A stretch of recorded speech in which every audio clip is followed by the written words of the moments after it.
estatística. Aliás, eu queria, antes também nos créditos, nos agradecimentos, queria agradecer ao Renato Miranda, também do Labini, que está dando apoio logístico aí para essa transmissão, né? E nós vamos falar agora da importância da matemática nas epidemias e sua emergência na pandemia atual. É um tema, para mim, que me entusiasma, né? Eu já leciono já há pelo menos uns 10 anos a disciplina de bioestatística na graduação de estatística. Ela é uma disciplina obrigatória da graduação de estatística, do 8º período, e, curiosamente, né, é uma característica peculiar do nosso curso de estatística na UERJ, e, curiosamente, a ementa dessa disciplina ela está mais para uma ementa de uma disciplina de fundamentos de epidemiologia do que as disciplinas tradicionais de bioestatística, que apresentam o conjunto de ferramentais estatísticos. Como o estatístico na graduação, já no 8º período, ele, no período de formação dele, ele já reúne um conjunto de ferramentas bastante expressivo. Enfim, não faz muito sentido aquele perfil usual daquela disciplina, e para ele carece mais dos conceitos. Então, essa nossa apresentação deve se distinguir das 3 anteriores um pouco por essa pegada conceitual dentro da epidemia, onde nós vamos procurar, como o tema sugere, destacar a importância da matemática, né, dentro da epidemiologia. Então, a gente vai ter uma pegada conceitual, mas sem abrir mão também de uma pegada aplicada, uma pegada empírica. E nós estruturamos essa nossa apresentação. Deixa eu agora puxar aqui meu mouse. Com duas grandes sessões. Na primeira, nós... Peraí, que aqui eu tenho que ir para... Na primeira, nós vamos... Deixa eu acompanhar aqui pelo meu celular, porque eu não consigo enxergar. Deixa eu maximizar aqui a apresentação para a gente melhorar um pouco aqui. Não sei se maximizou para vocês, acho que para vocês não. Deixa eu me acertar aqui primeiro.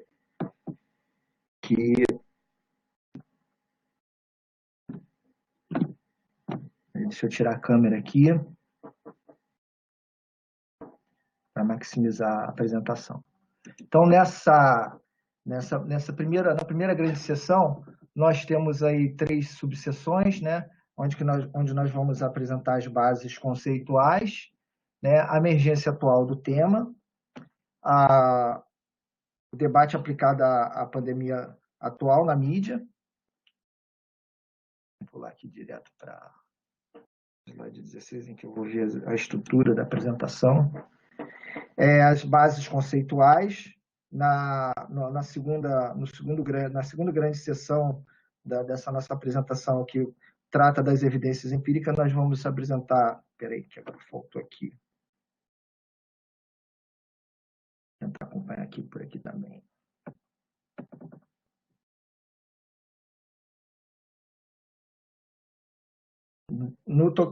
Quanto às evidências empíricas, nós temos 3 subseções importantes, que são o quadro epidemiológico atual, a aplicação do modelo de crescimento exponencial e exercício com modelo de tendência crescimento. Não sei se vocês estão conseguindo ver o slide ali. Aí, eu não consigo ver aqui.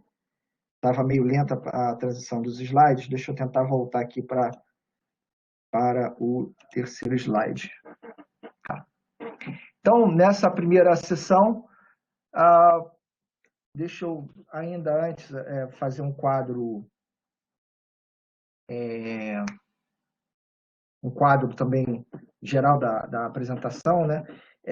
Em termos dos objetivos, né? A gente vai tratar o que motiva essa apresentação, a emergência da pandemia, né, de Covid-19, que revelou para o público a importância fundamental da matemática no enfrentamento de momentos de crise como o atual, né?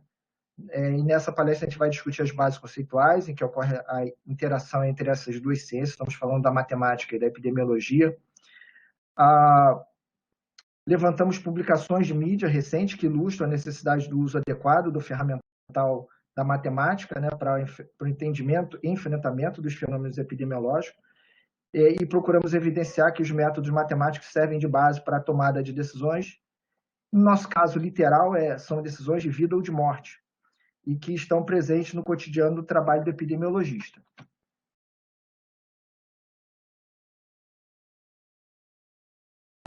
Então, com relação às bases conceituais, já desde do início em que nós abordamos a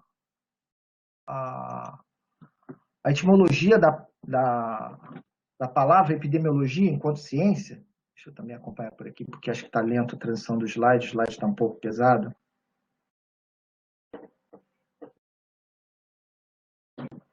Não sei se vocês já enxergam aí a transição do slide. Eu não consigo ver aqui.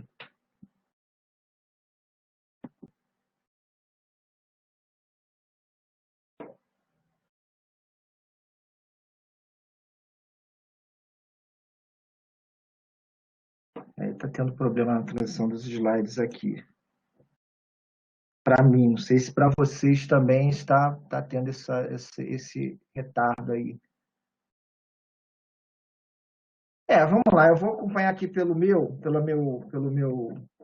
slides, e enquanto demora aí para aparecer para vocês, eu vou me guiando aqui pela minha apresentação, né, local aqui. Né. Em relação à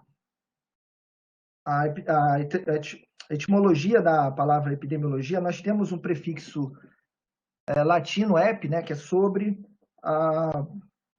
um radical demo, né, que tem a ver com população, e um sufixo logia, que tem a ver com estudo, logos, né? Então, a gente está falando de estudos sobre coisas que afetam, que preocupam a população, né? Então, em geral, essas coisas que afetam, que preocupam, como na situação atual, é uma doença, né? E o olhar da epidemiologia, diferente do olhar clínico, que é próprio da ciência médica, assim, mais comum na ciência médica, e sendo o olhar clínico um olhar individualizado, a epidemiologia tem um olhar coletivo para os fenômenos que afetam a população, né? Então, eu queria só ver, vou botar a câmera aqui, vou ver se eu consigo conversar com alguém aqui enquanto isso, para ver se vocês estão tendo retorno dos slides.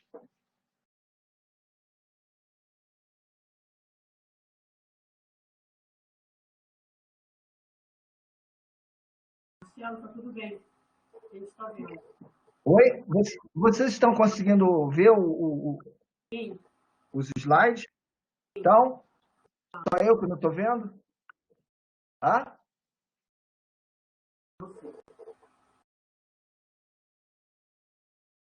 Nós temos o slide de epidemiologia completo na tela. Tá. Então, é porque eu não consigo ver aqui. Deixa eu... agora sim eu tive o retorno aqui. Tá. Então,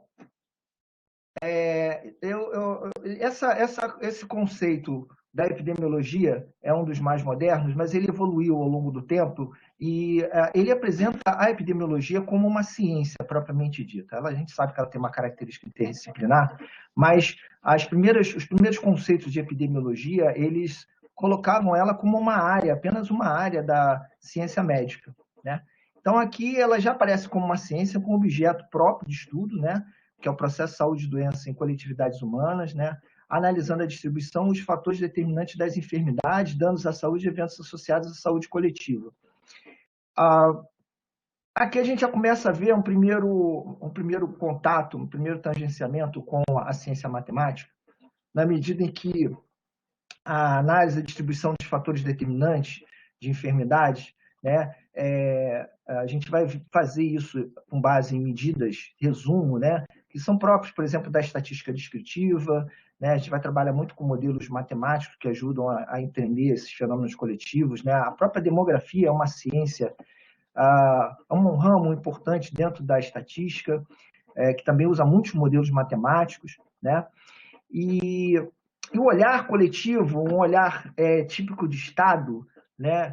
Também, por aí, você, em termos etimológicos, você já vê uma conexão da epidemiologia com a estatística, que a própria estatística ela tem uma etimologia centrada nesses fenômenos coletivos por ter o prefixo ligado ao Estado, a fenômenos, né, coletivos, né? Então, nós, além desses aspectos, né, seguindo aqui nesse primeiro conceito que nós colocamos aqui, que é um dos mais modernos, né,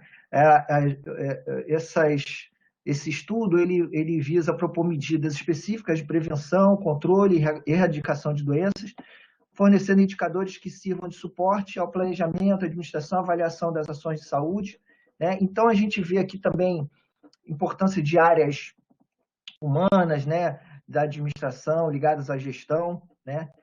E a epidemiologia ela se estrutura no conceito de risco, que é um outro ponto de contato, de interseção muito importante com a matemática, dentro da área de probabilidade, que a gente aproxima ou mede o risco através de medidas de probabilidade, né?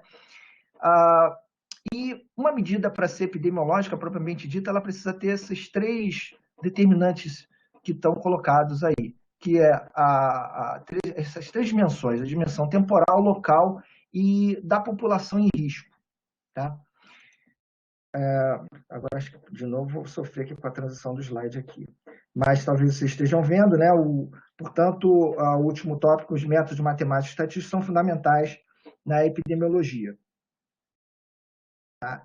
Em relação às principais medidas epidemiológicas, deixa eu passar aqui para o slide 12, eu não estou enxergando, espero que vocês estejam vendo aí bases conceituais, principais medidas epidemiológicas. Nós já adiantamos, deixa eu ver se nós adiantamos aqui, só não falei, sim. Dentro daqueles riscos ainda no slide anterior, nós já tínhamos antecipado a medida de incidência e de prevalência.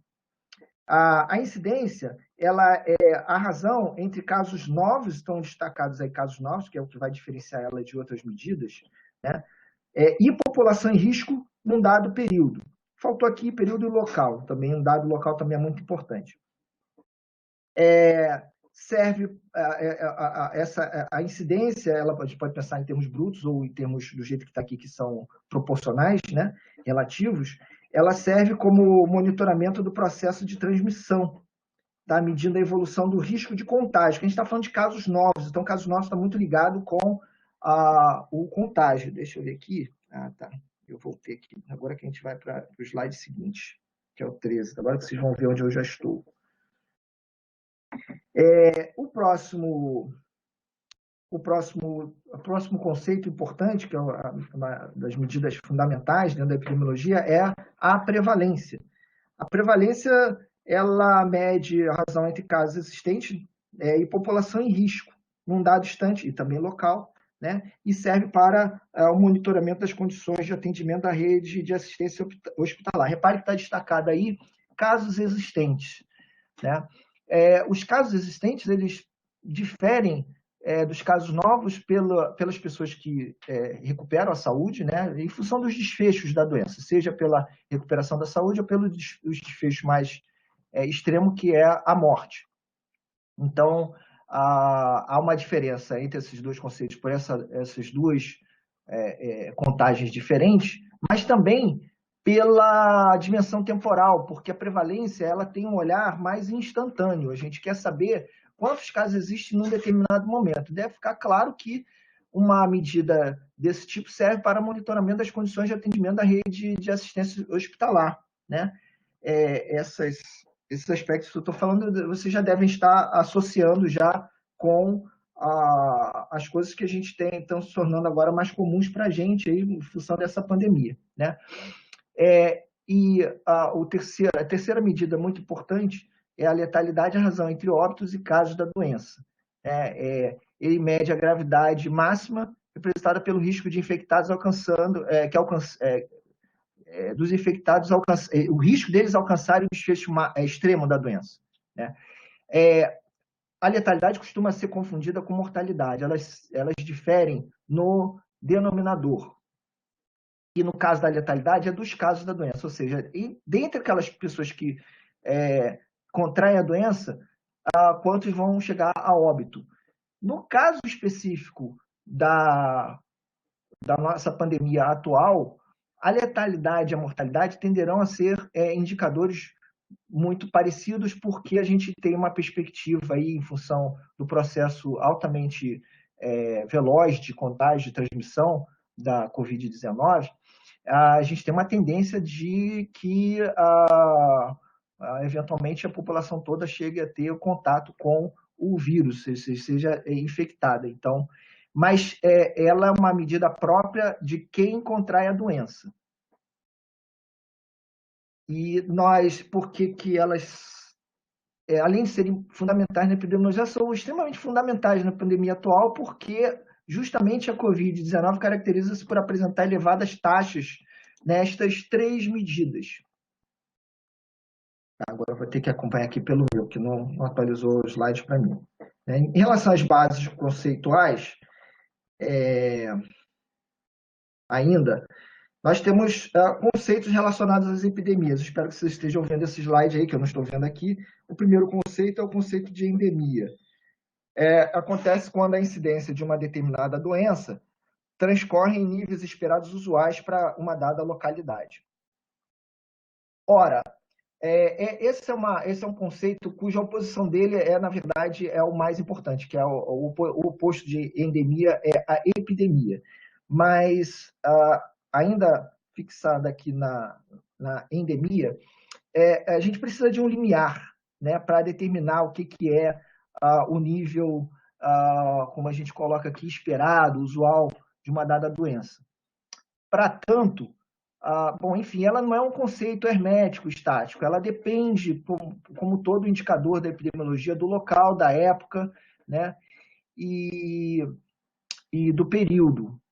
E ele, não existe um número mágico que vai dizer para cada local onde você está ou não com epidemia. Você chega a esse número que dá o limiar entre endemia e epidemia através de análise de dados. Você olha o histórico passado e determina, um processo muito semelhante ao processo de decisão estatística, né, ou decisão inferencial, você vai dizer que os casos que estão acima do normal, a partir de poderia ser mas é uma espécie de própria de intervalo de confiança, né?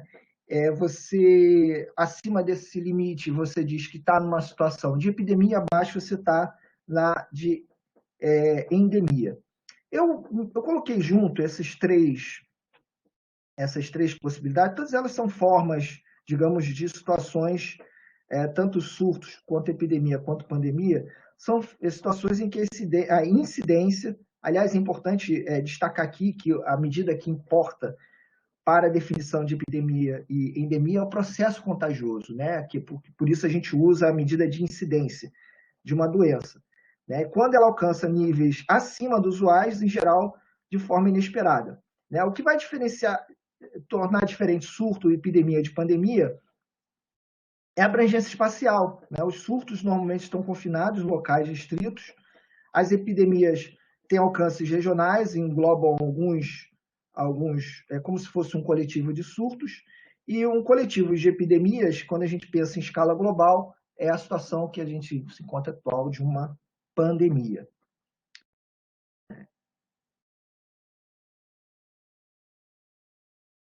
Então, como eu antecipei, a determinação desse limite, tá, acontece no ambiente de monitoramento contínuo a partir da análise das incidências e utilização de critérios estatísticos inferenciais. Repare que o próprio conceito de epidemia, que é um conceito central na epidemiologia, ele é um conceito já eminentemente estatístico. Tá? Ele decorre de uma análise. Tá? Não sei se já avançou para vocês aí o slide. Eu estou aqui no seguinte, que é a busca de um tema no Google. A gente já está indo para a segunda subseção da primeira sessão, que é a emergência atual do tema. Eu fiz uma busca com o título principal da nossa palestra, no Google, né? Então apareceram essas seis manchetes que estão aí, onde fica claro, né, que esse tema está bastante popular, né? Dessas aí, apenas uma que não é agora de março para cá desse ano, mas enfim, os títulos já dão conta, né, disso que eu estou falando, né? Um deles é como a matemática ajuda a entender e combater epidemias. Matemática pode ser grande aliada no combate ao coronavírus. Matemática para conter avanço explosivo do novo coronavírus. Esse aqui, que é um pouco mais antigo, dava conta de epidemias comuns aqui, né, na nossa região, que são das arboviroses, como dengue, zika, chikungunya, que diferem do coronavírus, porque elas precisam de um vetor, normalmente um artrópode, né, um inseto ou um aracnídeo. A gente conhece bem o Aedes aegypti, né, que é o vetor da dengue.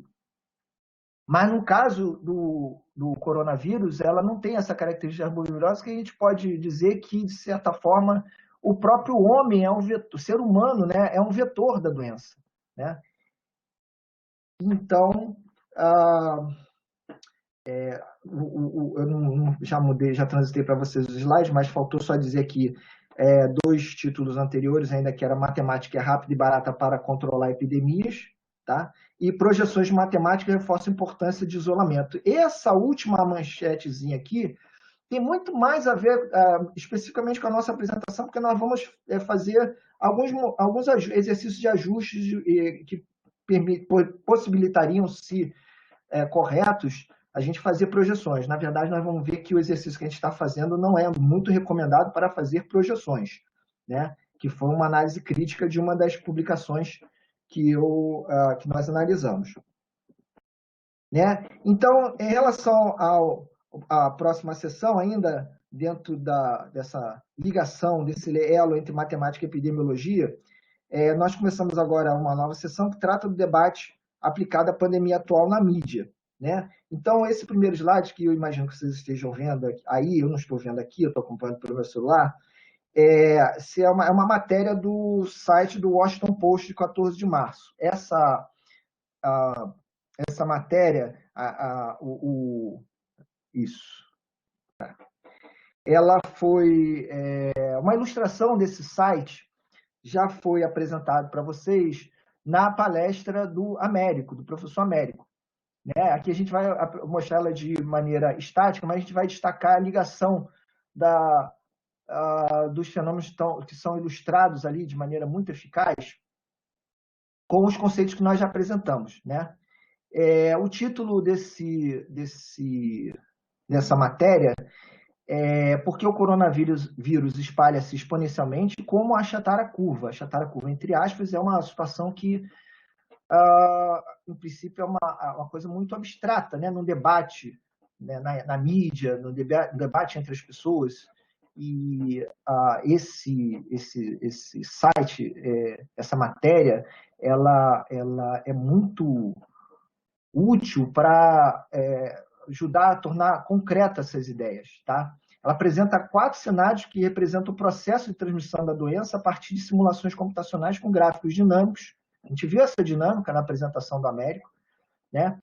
Que representam pessoas circulando aleatoriamente. Quando um infectado esbarra num sadio, a doença se propaga. Né? Os cenários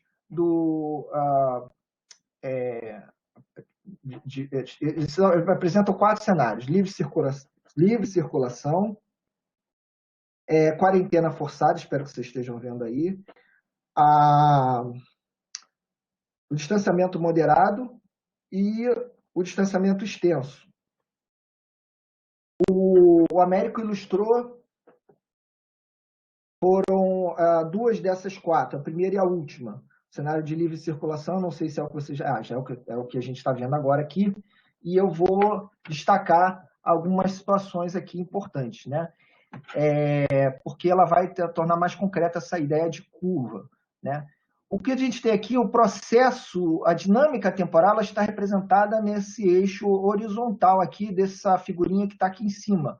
Essa figura que está aqui em cima, ela começa no canto esquerdo e vai, conforme o tempo vai se processando, ela vai evoluindo até chegar no campo direito. Aliás, nós já vimos, quer dizer, o bom da apresentação do Américo é que isso não estava estático, a gente viu como isso acontece. Essas bolinhas ficam circulando, as bolinhas em vermelho representam as pessoas doentes, e cada vez que uma bolinha dessa toca uma bolinha em azul, a bolinha azul imediatamente se converte para uma bolinha vermelha.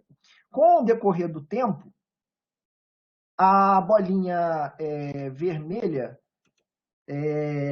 a partir de um determinado momento, ela muda de cor e fica da cor púrpura.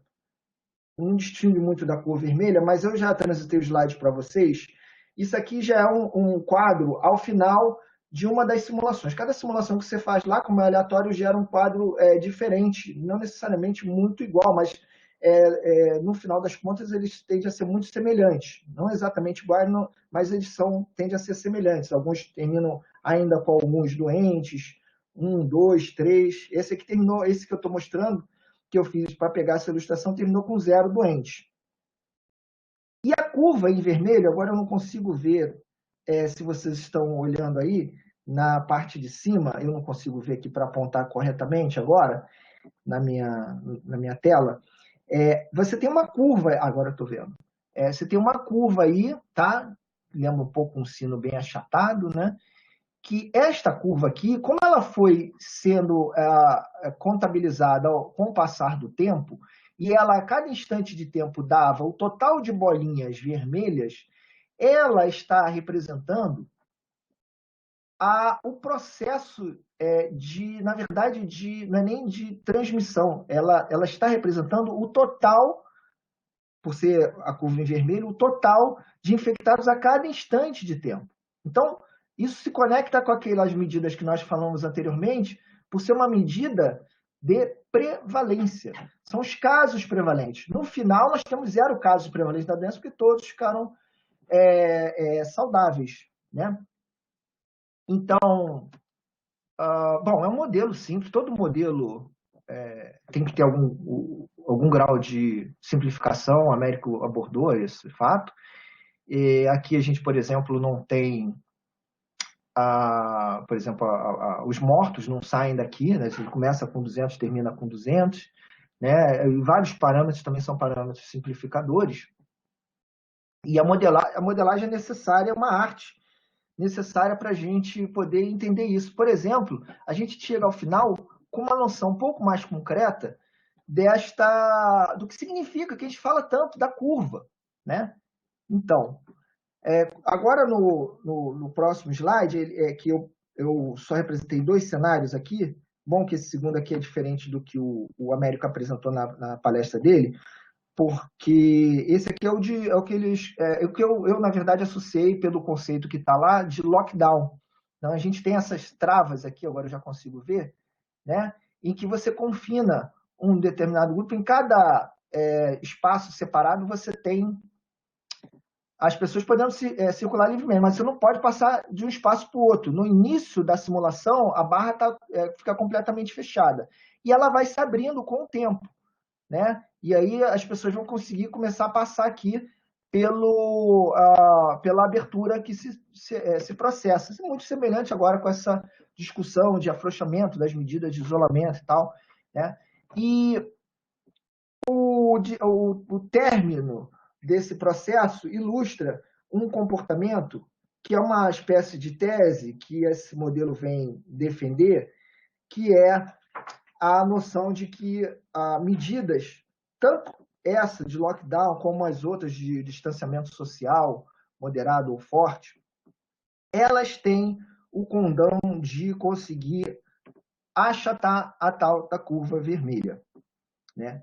A gente está preocupado com a curva vermelha e não com a curva púrpura, porque a curva púrpura não gera sobrecarga no sistema, né? E deixa eu transitar o slide aqui. Ao final, nós temos um quadro resumo dos 4 cenários que aparecem no site, com essas curvas,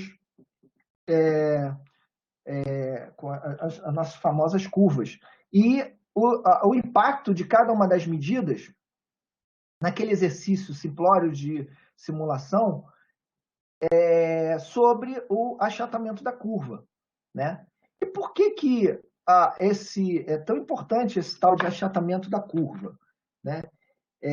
Como a gente já tinha antecipado ao mostrar o uso da medida de prevalência, é que ela é uma medida para monitorar as condições de atendimento da rede hospitalar. Isso aqui é um segundo vídeo que foi viralizado no WhatsApp. Eu ilustrei duas telas dele, a do início e já quase chegando no final, em que nós temos as famigeradas, né, para o público, curvas, né, de casos existentes, né, ao longo do tempo, e essas curvas aqui, elas se deslocam no sentido a entrar nesses objetozinhos brancos aqui com uma cruz vermelha em cima, que representam a rede de atendimento hospitalar. Então, o que acontece quando você está num cenário com uma curva muito pontiaguda, como essa aqui em vermelho?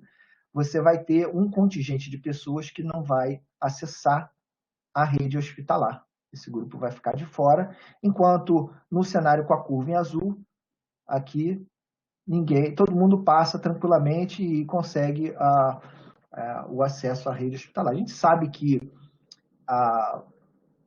o atendimento, né, para os sintomas, enfim, para o desenrolar dessa doença, boa parte das vezes, você salva vidas, né, a partir da possibilidade de você ter um leito, um respirador, né?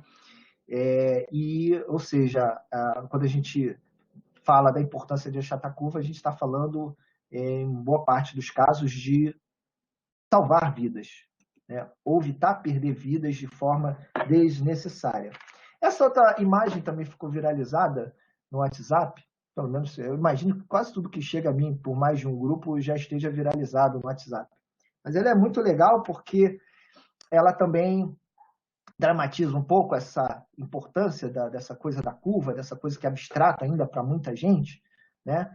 Que quando você está numa curva, a curva autona, você pode cair e tomar um caldo bonito, né?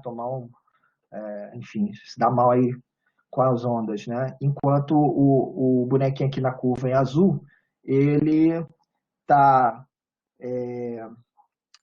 vamos dizendo popular, tirando a ondinha dele e de maneira segura, né? O recado aqui dessa figura é ficar no lugar seguro até a onda passar, né? Aqui aparece aquele limiar, né? A importância da curva não bater no limite da capacidade da rede, né, de atendimento. E é mais uma peça aí que vamos dizer, ajuda a popularizar alguns conceitos que a gente vai depois ainda ilustrar com o nosso experimento aqui. Tá? Então, vamos passar agora para a segunda grande sessão, que eu já estava antecipando, né, que são das evidências empíricas. E a gente começa pelo vídeo do dia 3 de maio, um vídeo bem recente, do doutor em microbiologia Átila Yamarino, né? É um vídeo que teve mais de 1.200.000 visualizações, tá? Ele dá uma atualização da situação brasileira, né, relativa à Covid. O autor apresenta a partir de várias análises, leitura de vários artigos, especialistas, enfim. Ele está muito certo que a letalidade da Covid-19 realmente é alta, e os números do país podem ser bem sérios, né, podendo chegar a 1% dos infectados. Quer dizer, está falando da morte dos infectados. Em princípio, né, esse número relativo aparenta não ser tão grave, né, apesar do desfecho ser tão grave, mas a gente está falando de uma doença infecciosa que tem um potencial de atingir a população toda. Vocês imaginem 1% sobre o total da população brasileira. A gente pode aí ultrapassar cifras de 2 milhões de pessoas. O Brasil tem tem em torno de 210 milhões de habitantes. não é pouca coisa. A gente também não está falando de qualquer desfecho, né? A gente está falando do desfecho mais extremo. Uma discussão sobre os índices, o autor apresenta uma discussão sobre os índices de subnotificação, quantos casos podemos estar perdendo, né? Isso é uma coisa muito séria, mas é uma situação também comum em epidemias. Os epidemiologistas têm que saber lidar com isso, têm que saber estimar essas situações, né? Eu acrescento aqui que vários estudos apontam que a prevalência real de infectados ainda não chegou a 1% da população brasileira. Antes são dois 1% diferentes. Antes era 1% dos infectados. Agora a gente está falando de 1% da população brasileira. A gente ainda não chegou a 2 milhões de casos. Repare, os casos notificados, o nosso estudo vai até o dia 4, o estudo que a gente vai apresentar mais à frente, tem dados até o dia 4 do mês corrente, de maio. E ali a gente tinha acabado de passar a barreira de 100 mil casos. Ora, de 100 mil para 2 milhões, que é o que a gente pode estar batendo de teto aí de infectados reais, é uma coisa muito grande. A gente sabe que o processo tem várias situações que explicam, o autor do vídeo explica muito bem situações que explicam a subnotificação. No caso específico do Brasil, nós estamos com uma subnotificação mais severa, porque nós não estamos fazendo testagem em massa, né? Então, mas existem parâmetros que permitem estimar essa subnotificação. O autor também apresenta uma análise análises que mostram que o crescimento da Covid no Brasil está entre as piores do mundo.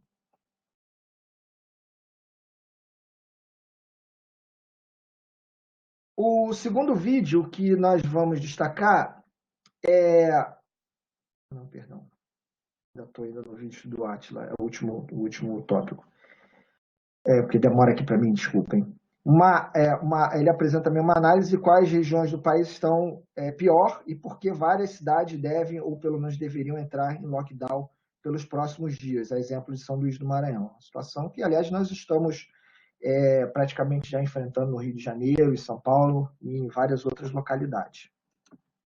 Né, que tem a ver com aquele pico da curva que está ultrapassando já a capacidade, a demanda, o sistema não está conseguindo atender a demanda, né? A oferta não está atendendo a demanda. Então, agora sim, o segundo vídeo, é o que é a base do nosso exercício, ele é um vídeo de 30 de abril, ele foi feito pelo... Ele é o engenheiro Maurício Fel, né, PhD, aparece lá no vídeo, mas ele se apresenta como cientista de dados. É interessante a gente falar aqui, colocar ele como cientista de dados, porque a ciência de dados também é uma área emergente, é uma área que tem uma espécie de amálgama entre matemática, computação, estatística, né? E esse, é um outro vídeo relativamente viralizado, teve mais de 500 mil de visualizações. O autor se notabilizou por um vídeo anterior, também que viralizou, onde ele procurava tornar mais didática a noção para a população do significado do crescimento exponencial. Porque o crescimento exponencial, a taxa de crescimento exponencial, que está associado com essas curvas com as curvas mais pontiagudas, né? Então, como isso era uma coisa abstrata, aquele cenário em que a gente sabe que não depende, a contenção do vírus não depende só de medidas governamentais, né? Medidas propriamente de saúde coletiva, né? Depende também da adesão da população. Então, se você está falando grego para essa população, ela não percebe a importância disso, né? Então, ele teve uma contribuição muito legal no primeiro vídeo. Inclusive, esse primeiro vídeo, ao ilustrar, ele ilustrava usando o mote de proliferação de vitórias régias num lago e tal. E aí ele representava esse processo, um processo exponencial, propriamente dito, né? Com essa alegoria, essa parábola. E o sucesso desse vídeo fez ele ser convidado para uma entrevista ao vivo na Globo News, né? E lá, bom, enfim, ele ainda não tinha feito ainda esse vídeo que nós vamos analisar aqui, os dados dele, tá? Nesse vídeo, agora que ele defende a tese de que a quarentena pode estar salvando o Brasil, ele utiliza dados de fontes reveladas sobre a Covid, né, no Brasil e nos Estados Unidos, ele faz uma comparação, explora a representação gráfica do crescimento de casos de Covid-19 através do modelo de tendência exponencial,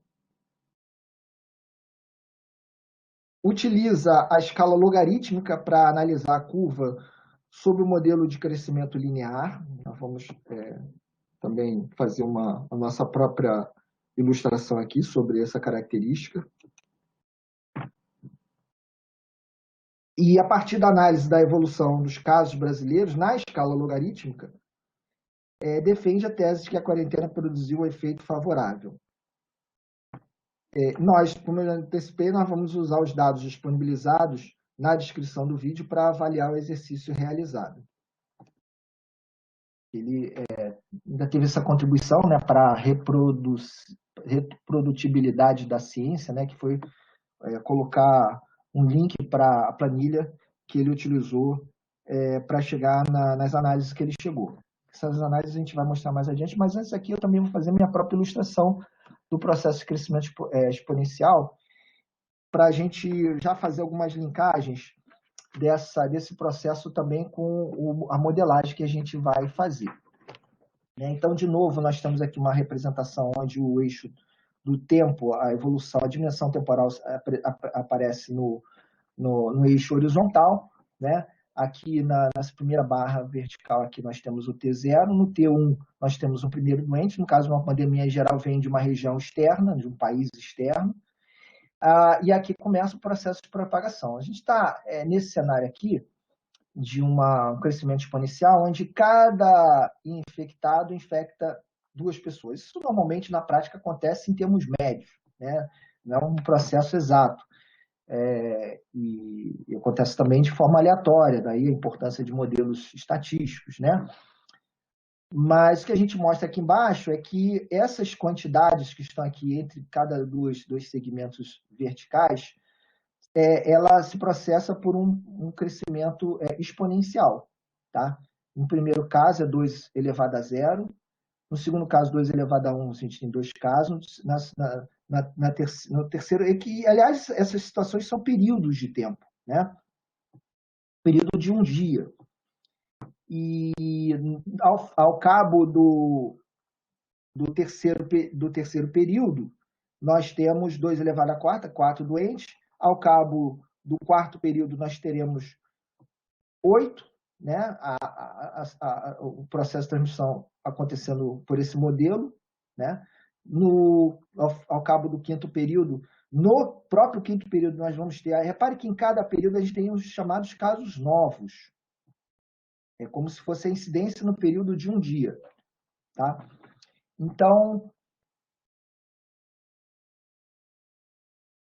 o que é importante para as pessoas perceberem por que isso é tão preocupante, porque, em princípio, 16 casos não pode não ser uma coisa tão elevada assim. Mas quando você, por exemplo, a essa taxa de contágio, de transmissão, você chega ao final do primeiro mês, 30 dias, a nossa conta, pelo nosso modelo de crescimento exponencial, ou seja, se mantida essa taxa constante de transmissão, nós chegamos só no último período a 500 milhões de casos novos. Já teríamos ultrapassado a população brasileira, a gente não estaria em 1%, a gente, com essa taxa de transmissão, né? Já teria contaminado a população toda brasileira, né? Bom, então vamos partir para algumas formulações algébricas. Deixa eu agora me acertar aqui, porque o meu slide aqui... já consegui ver aqui junto com vocês. Deixa eu só alinhar aqui, porque às vezes eu perco ali a tela, e aí eu tenho que me guiar por aqui. Então, a equação para a ilustração anterior é essa que está aí, YT, onde eu uso T no índice disso vai representar o instante atual, que estaria medida a incidência num dado dia, ela é igual a 2 elevado a T. Tá? Ou seja, ao final de cada dia, a gente tem 2 elevado a T casos novos naquele dia. Tá? YT é a incidência bruta, casos novos, por período de tempo T. T é a unidade de tempo, né? Na ilustração é o dia, né? Ele evolui de maneira discreta, e, portanto, a incidência seria modelada pela potência de base 2 com um expoente igual à variável t. Tá? Então, aqui que vem por que deixa eu lembrar, Maurício Fel apresenta, ele pega a evolução dos casos e joga na escala logarítmica. Porque se a gente usa a transformação logarítmica, que eu estou usando aqui para esse exemplo, o logaritmo de base 2, a gente cria uma nova variável, uma nova escala, a escala logarítmica, e que ela evolui de forma linear. Mais especificamente aqui, explorando a nossa geometria analítica, né, dos planos cartesianos, ela se propaga segundo uma reta com ângulo de 45 graus. Tá? Então, deixa eu passar aqui para o próximo slide. Nós temos agora, no próximo slide, representações dessa evolução do crescimento exponencial. Eu dividi aqui em... os 3 primeiros representam o modelo exponencial com aquela função que a gente mostrou antes do exemplo. Tá? Só que a gente faz janelas que vão crescendo com o tempo para a gente poder ver que o impacto em termos de magnitude e também em termos da forma da curva, né? Se ela está com uma curva muito aguçada, muito pontuda ou não, né? Nos primeiros casos ele tem um crescimento que não diferiria muito se você olhar para pequenos trechos de um crescimento talvez polinomial, tá? Mas o exponencial, ele, aqui na última representação, a gente não está na escala logarítmica, então ele chega lá chega a bater em 1 milhão, porque a gente vai até 30 aqui, lá a gente chegou a levar 2 a 29, aqui a gente 2 elevado a 30, passou na verdade, de 1 bilhão. Agora acho que é isso. Enfim, e aí quando a gente vai para o modelo de crescimento linear, quer dizer, quando a gente transforma a escala do eixo dos y para a escala logarítmica, a gente chega na forma linear. Normalmente, quem trabalha com modelos matemáticos, a formulação linear ela tem muitas tem muitas conveniências, tá? Uma delas é poder usar um método de ajustamento de mínimos quadrados ordinários, né? Deixa eu só dar uma olhada aqui no meu tempo, como é que tá. Então, vou ter que dar uma corrida aqui. Então,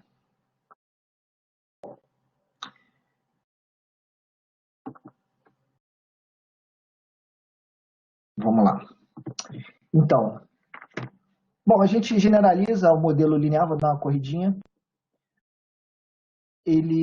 Aqui é um modelo mais geral, a gente não tem a gente tem parâmetros de reta, intercepto e coeficiente angular, né, no expoente, que aí quando a gente toma o logaritmo, que eu já estou tomando o logaritmo natural, neperiano, aquele com a base dos números de Euler, em que também a gente cai no modelo linear, a menos das constantes, tá? A gente muda também as constantes, mas ele continua com uma evolução linear aqui, tá?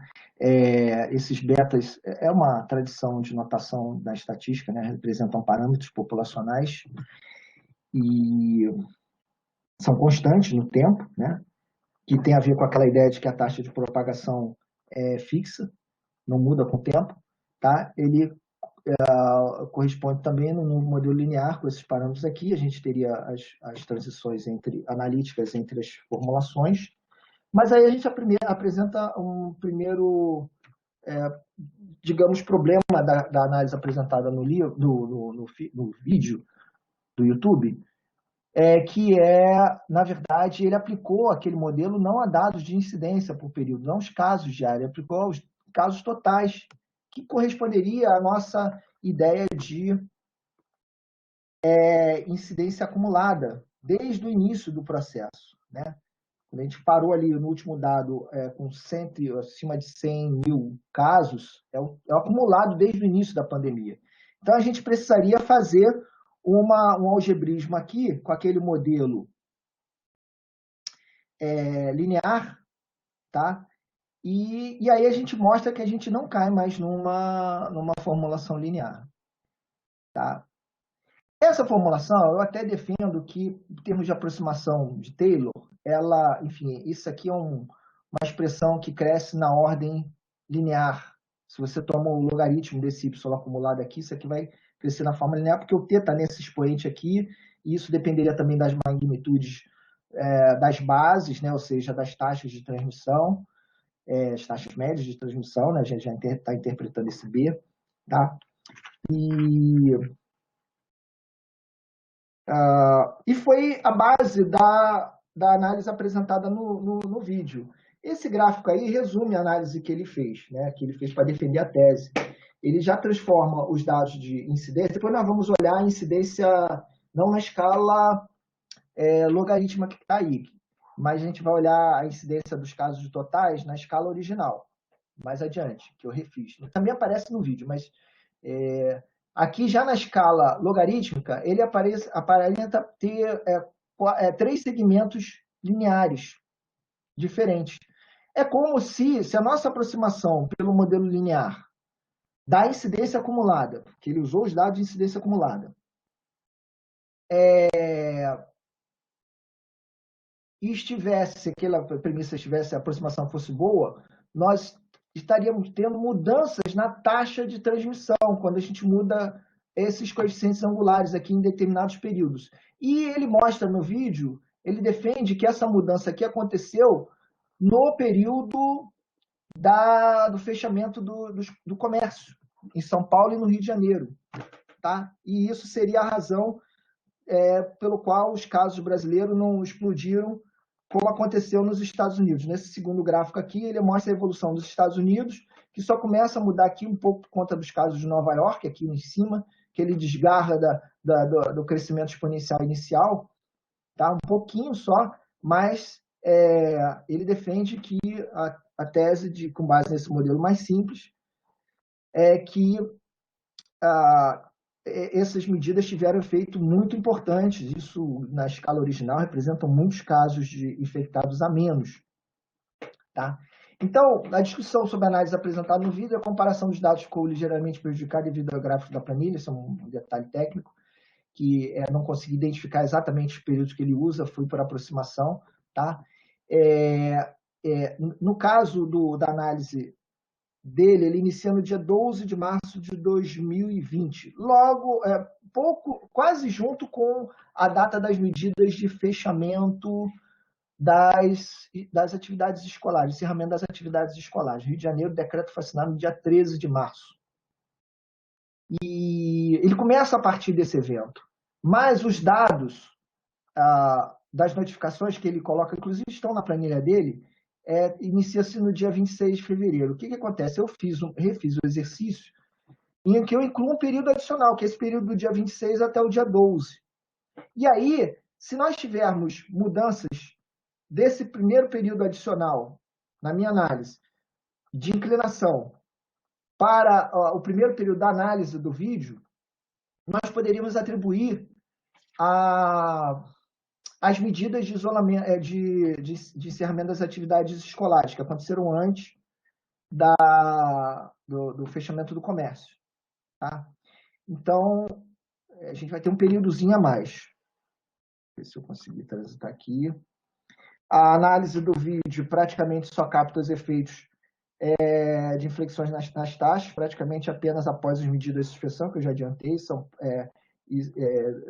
suspensão das aulas no Rio de Janeiro, só depois disso que ele faz análise. Os dados vão até 4 de maio, como eu já tinha adiantado também. Em seguida, apresentamos os gráficos com as evoluções desde o dia da primeira notificação brasileira, considerando as duas possibilidades de transformação da escala do eixo Y. Na verdade, a gente só considerou uma. Eu queria ter feito duas, não consegui atualizar aqui. Eu queria ter feito uma que eu considero a mais adequada, que é um crescimento que tem uma premissa, eu vou falar isso mais adiante, uma premissa mais real, tá?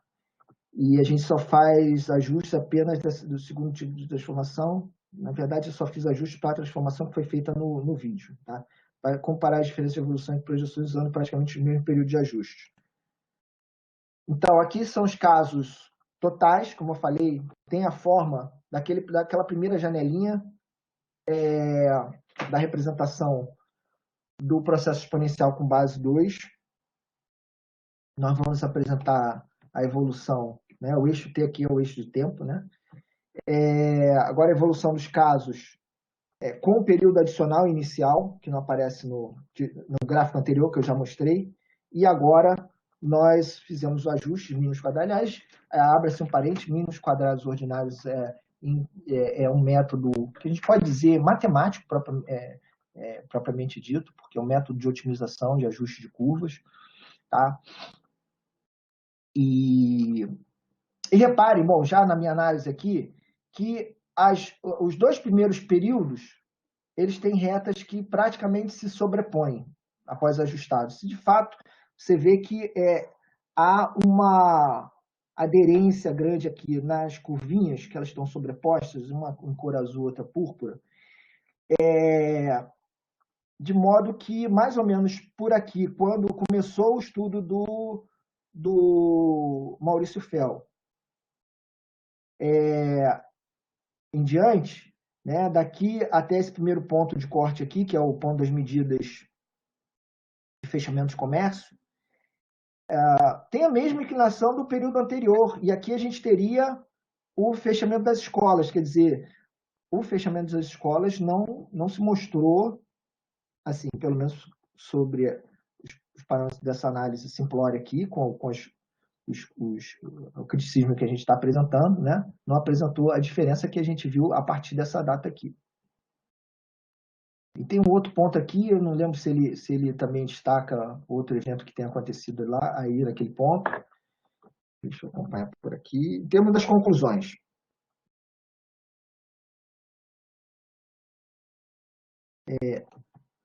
Não há diferença estatística relevante, já adiantei isso junto com o gráfico, né, no ajuste log lean, log eixo y lean, o eixo x fica linear, quer dizer, o lado direito da equação é linear, nesse sentido é que a gente usa essa terminologia log lean. Não há diferença estatística entre os dois primeiros períodos, o que permite supor que o fechamento das escolas teve menos impacto, ou, na verdade, não teve o impacto, praticamente não teve impacto, e comparável ao impacto do fechamento do comércio teria sobre a redução da taxa de transmissão. No caso, teve, né? Está meio mal escrito isso aí. O modelo de crescimento exponencial aplicado a dados de incidência acumulada, que é o exercício que nós estamos fazendo, tem um problema de premissa grave quando se pensa em projeções de longo prazo, na medida em que ele pressupõe uma população infinita. Ora, o crescimento exponencial, ele tende para o mais infinito, mas a incidência acumulada ela vai parar no limite que é o total da população.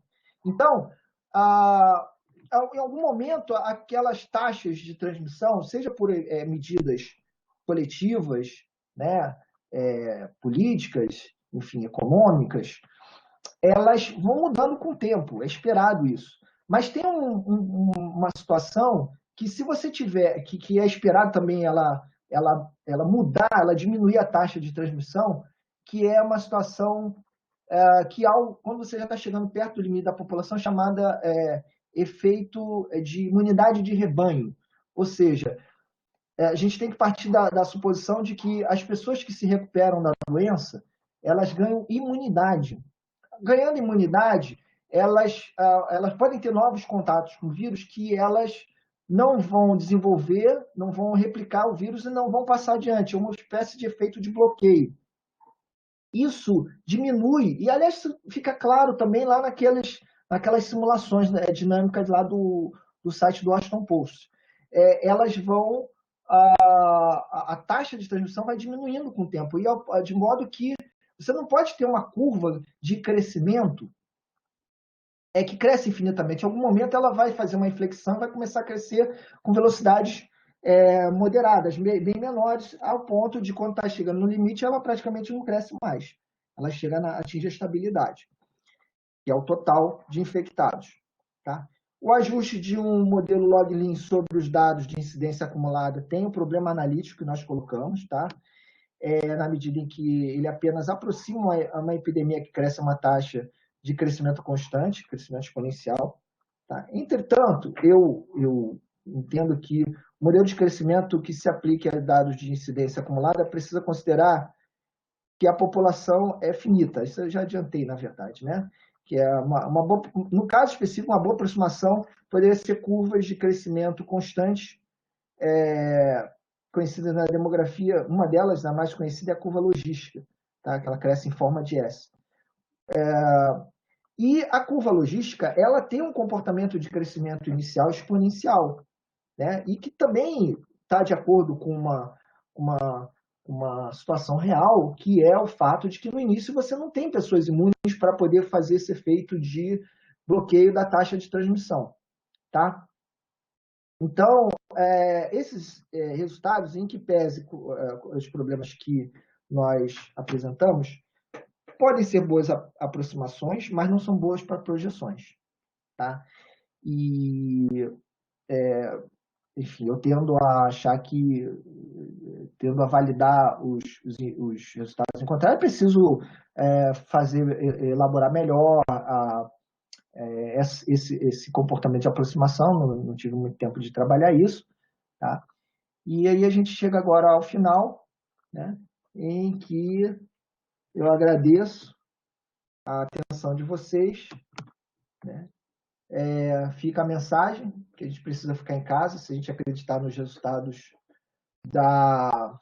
do trabalho, e nós ficamos abertos agora para as perguntas. Esperar a professora Sueli fazer a compilação dela para eu poder fazer as respostas aqui.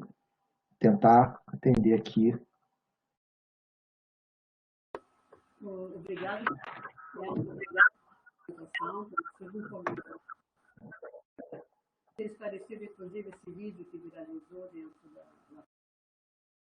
E nós temos uma pergunta que apareceu no bate-papo público, está aí já na sua tela, se você puder olhar, já dá para você ver do lado esquerdo dos slides. Regina Lancelot. Tá.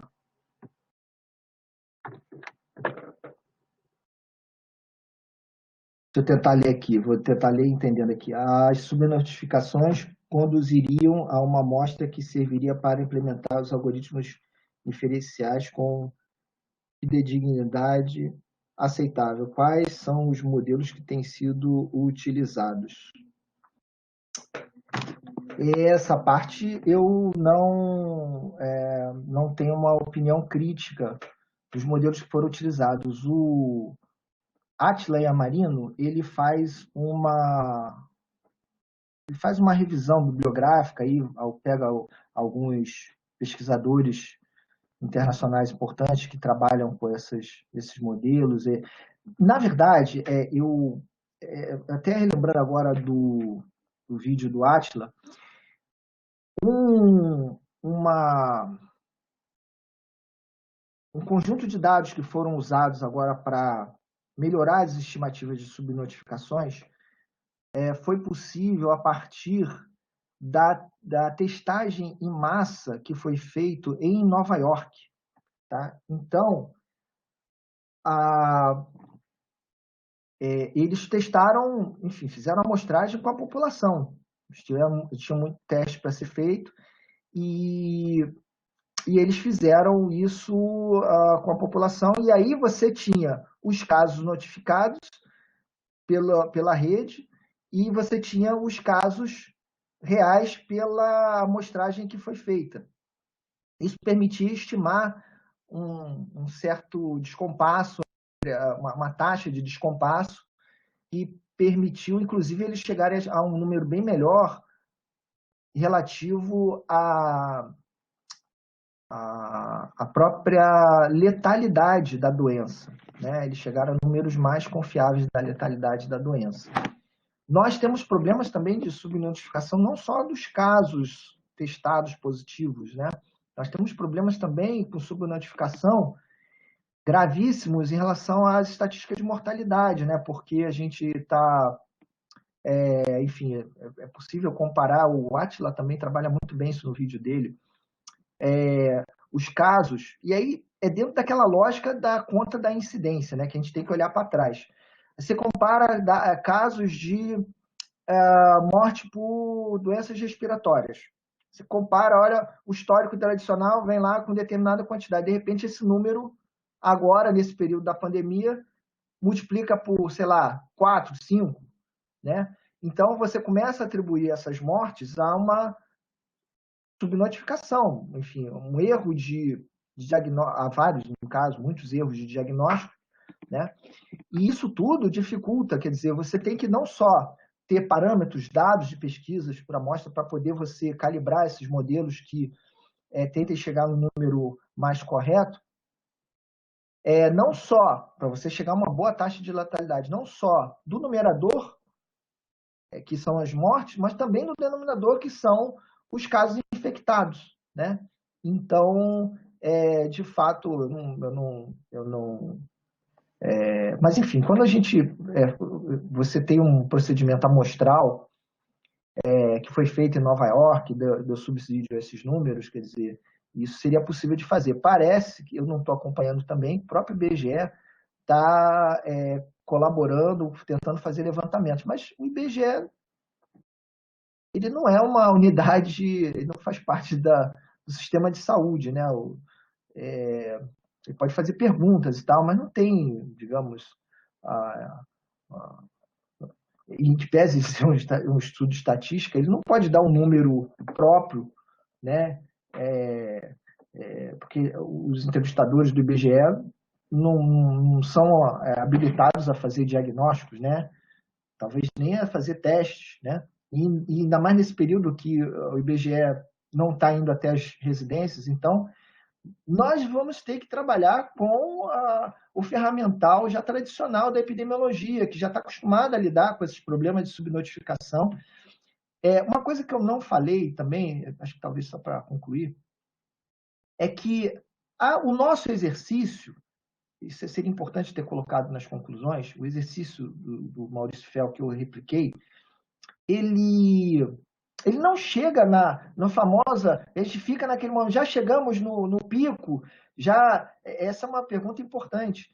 O nosso modelo ele está dando conta de incidência acumulada, ele não está dando conta das prevalências. Então, a gente precisaria pegar esses dados desses modelos e conseguir integrar eles com o dado de tempo médio que as pessoas ficam infectadas, para fazer uma janela dos casos por período, das incidências por período, para você descontar esses casos, para tentar chegar mais perto da prevalência. Você chegando na prevalência, aí você tem um olhar mais aderente ao que está sendo a demanda da população. E se você tem um modelo bom de projeção, por isso que é bom discutir todos os modelos que são apresentados, as premissas de todos os modelos todos são muito sensíveis às premissas. Qualquer modelo que você vai fazer, eles são sensíveis às premissas. Por exemplo, o crescimento exponencial é uma premissa que quando você vai projetar terrível, péssima, totalmente desacordo. Pode estar bom nesse início, mas aí você vai pegar esse modelo para tentar estimar a prevalência com outros parâmetros. Bom, se ele já não está bom no início, como é que eu vou estimar uma boa, até para estimar a incidência acumulada, como é que eu vou estimar bem as prevalências? Então, esses são desafios importantes que os epidemiologistas estão enfrentando neste momento, né? E aí precisa, sim, de fato, de levantamentos, de preferência inferenciais, como a Regina coloca aqui, com fidedignidade aceitável e tudo mais, né? Mas os epidemiologistas têm um bom domínio dos tipos de estudos epidemiológicos, normalmente são estudos estatísticos, né? Seja os estudos de prevalência, estudos de coorte, caso-controle, né? Até ensaios clínicos. Agora a gente está demandando muito de tudo que você tem do ferramental da epidemiologia. E é legal, é importante a gente colocar aqui que nós, acho que a palestra, os vídeos, as coisas que eu trouxe, acho que traz um pouco o quão concreto está a relevância, né, a importância da profissão do matemático.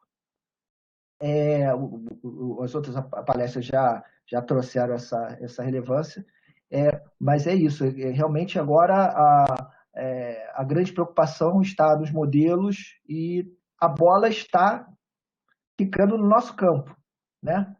A nossa hora de trabalhar. Pois é, foi bom você falar no final que nós estamos mostrando a importância dos matemáticos, porque assim, é uma semana de matemática que está acontecendo nas mais diversas universidades, de uma maneira diferente, né, de uma maneira à distância, mas a gente está conseguindo mostrar de novo, né, como a cada ano, a importância que tem a matemática, a importância que tem saber entender o que é matemática. Bom, nós vamos terminar por aqui essa singela semana de matemática de 2 dias. Singela, porém importante, as 4 palestras foram bastante esclarecedoras e importantes. Eu quero agradecer novamente os 5 parceiros, 6 que também tem indicado, os 6 parceiros que resolveram entrar comigo nessa empreitada de vamos fazer uma semana dentro a toque de caixa. Renato incansável, os palestrantes também super solícitos. Muito obrigada e a gente vai se encontrar com toda certeza no próximo ano, numa semana de matemática, no seu formato padrão, com trabalho de alunos, com homenagem aos nossos matemáticos. E agradeço a todos e até o próximo ano. Obrigada. Até a próxima. Até lá.